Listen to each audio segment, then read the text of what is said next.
Stephanie works across ceramics, glass, stone, and mixed media, combining craftsmanship with community engagement. Alongside her studio practice, she contributes to art therapy initiatives with Metro South Health, using creative processes to support wellbeing, recovery, and connection. Her work bridges the worlds of professional art, public spaces, and therapeutic practice, fostering both cultural and personal transformation. Please welcome Ms. Stephanie Outridge-Field.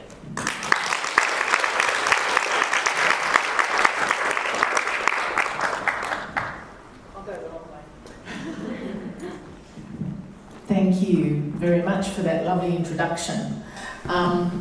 Thank you also very much for inviting me to this. So let me see if I can do this. Oh, that's my dream face, looking off into the distance face. So let's see. I'm going to talk about the healing power of art to build resilience. And this is something that I work in and believe strongly. So it is my passion. But I'll give you the context or the lens that I'm talking to you today. So first of all, I'd like to acknowledge the countries on which I work and where I am today. So the Yugambeh, Quandamooka, Jagera, Yarrapul, Turrbal and Manjali peoples, and to their elders past, present and emerging, and to any First Nations people who may be present with us today.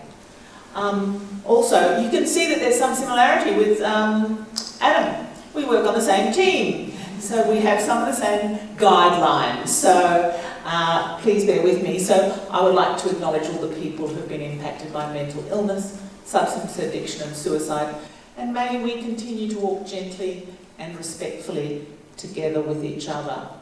So, that skipped quite quickly. I'm a member of the Disaster Flood Team with Metro South Addictions and Mental Health Service, and it is funded by both the Australian and Queensland governments. So they make it possible in a way for me to be here and work with the team I'm with, but they don't necessarily agree with what I'm saying. So no, that's not quite what I mean, but you've got the idea. Oh, how come I can skip through? So this is the framework of the team that I work with. This is the information about how much impact. I'm in the disaster flood team. That means that some of those disasters affect localities and communities. And it's really interesting in regard to mental health, the impact of threat and trauma on both the individual, the family, the community, and the whole area, because it happens to everybody, sometimes totally unexpected, a tornado going through Mount Tamborine, a cyclone. We're not often prepared for that, and we need, as a whole community, to come together. So some young people and very young children can be dramatically affected by these events. So this is my passion.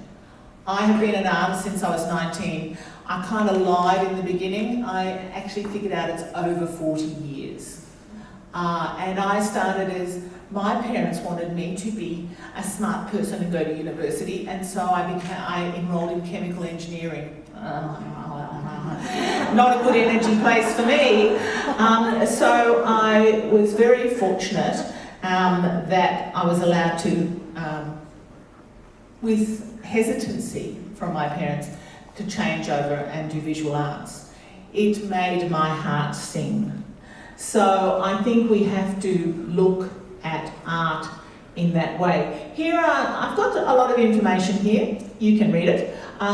It's about using art to engage and encourage participation, review, reflection. It does a whole lot of different impacts on ourselves. So art therapy is a recognised allied health profession, which is a growing cohort within the broader health professions in the mental health and resilience sectors. So art therapy interventions, points of difference. One of the things that we do a lot of, and I'm doing it right in front of you, is we talk. We talk a lot. Sometimes talking makes us almost become re-traumatised. Sometimes telling our stories can really make us feel re-tortured by going over the same event over and over again. One of the most important aspects, as well as all of these outcomes, is that if you're working with your hands and you're working with a range of expressions and creative activities, sometimes you don't have to talk, you can do, and you can share, and you can be together in the same space. So even if later today, when you're standing there and somebody's performing, you're sharing that environment, and no one has to tell you that that's going to put a smile on your face when you hear beautiful music or see amazing paintings or do all of those sorts of things. So that quality of sharing arts practice and creative activities is really important. So that outcome to prompt reflection, awareness and processing. Sometimes we have a lot to think about. Sometimes we don't allow ourselves to process that and see where we think. The ability to be creative and engage in any type of art is an important aspect in reducing stress and increasing well-being. I think we all have probably experiences of when we feel good.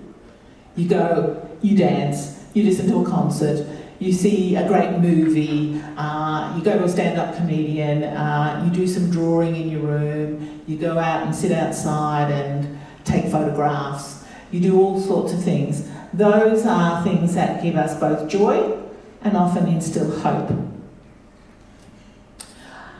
Traumatic experiences are often stored as images and other sensations in our brain, and sometimes that our brain is a really interesting kind of place to be. A lot of connections, and we jump from one idea to another, and it's all spinning around like this huge vortex of concerns. We can feel many different things at the same time. Sometimes it's really worthwhile to take something out of our insides and put it out of our brain and put it in another space so that we can reflect on it and not be so emotive about some of the issues we're talking about. And my experience working with people who use a whole range of different art processes and creative processes, they see things for the first time that they weren't aware of.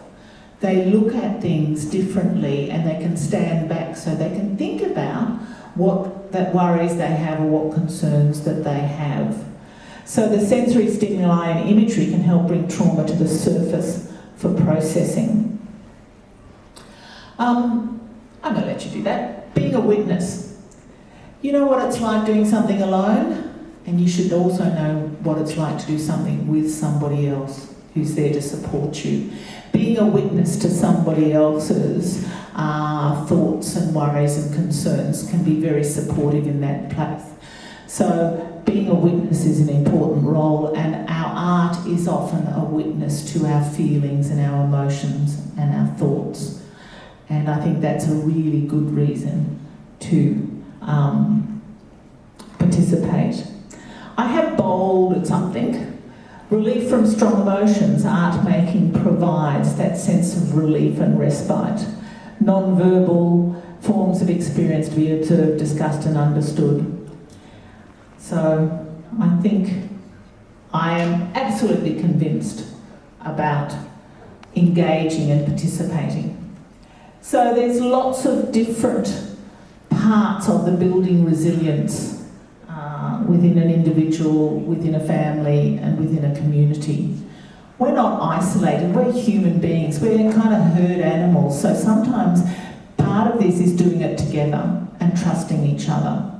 I know that I'm looking at Adam at the back of the room. We work as a team, and sometimes the isolation of not having your team, your tribe, your family makes things all very much tougher. But sharing is the way to make your team and share your experiences and life. when you're in a frightened state, you know, the trauma, the upset, the mental unwellness, this is a quote from a project.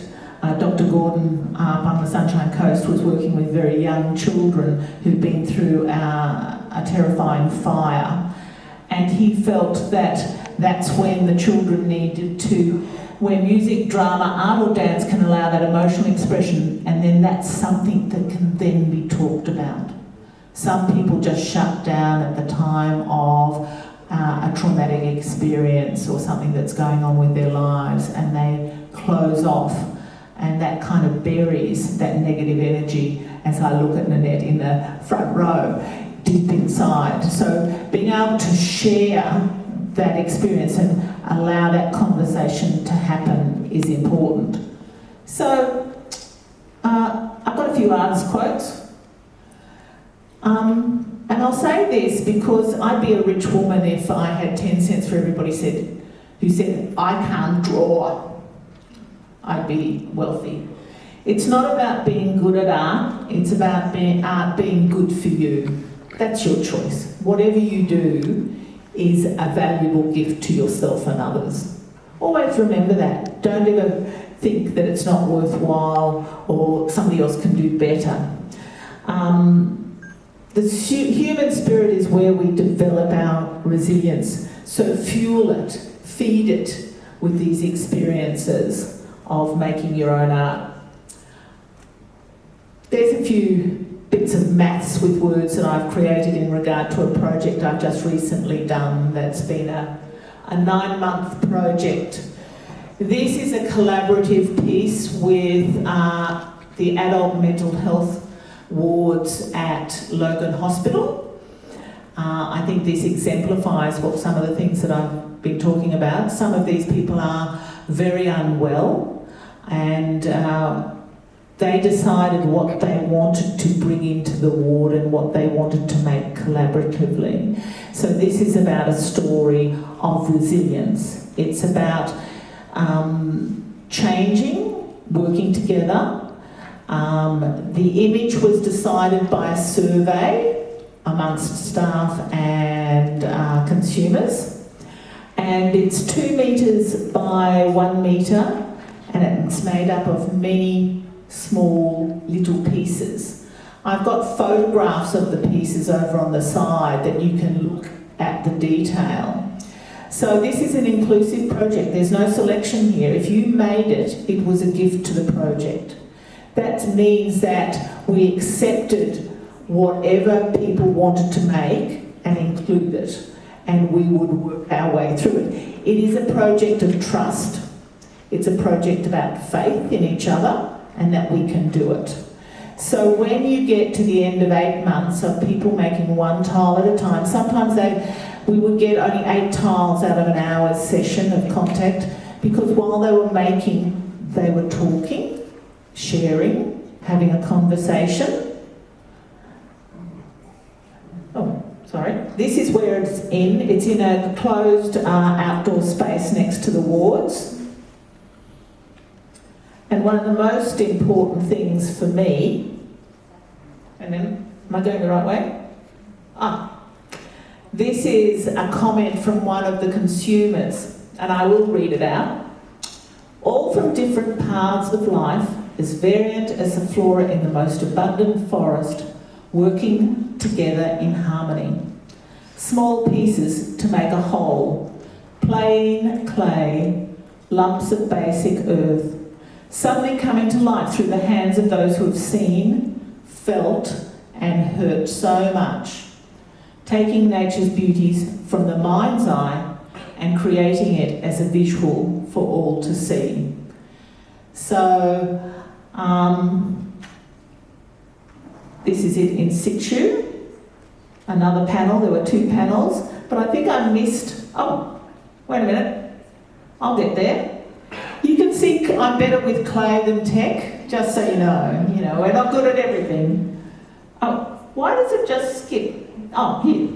This is another quote from another participant. My name is Z and I'm a First Nations woman. I am Wongamernu, and I enjoyed the clay art that was on offer with the clay project. I know that these activities are extremely valuable for the healing of all nations, tongues and tribes, all people alike. Kindness always. Just to give voice to all of those ideas by making something small and putting it together with others is part of what I believe is healthy sharing, mental health support from one person to another. And I am lucky enough to be able to work in that environment as a facilitator. So our team works with groups, communities and individuals. We're clinicians. Somebody was going to nod at me. Are you nearly ready to nod? I'm terrible with time as well, just so you know. So these sorts of projects change people's lives. They change how they feel about each other, and they change how they look forward. And this is an accomplishment. This is something to celebrate and be proud of, and that is huge. So thank you very much.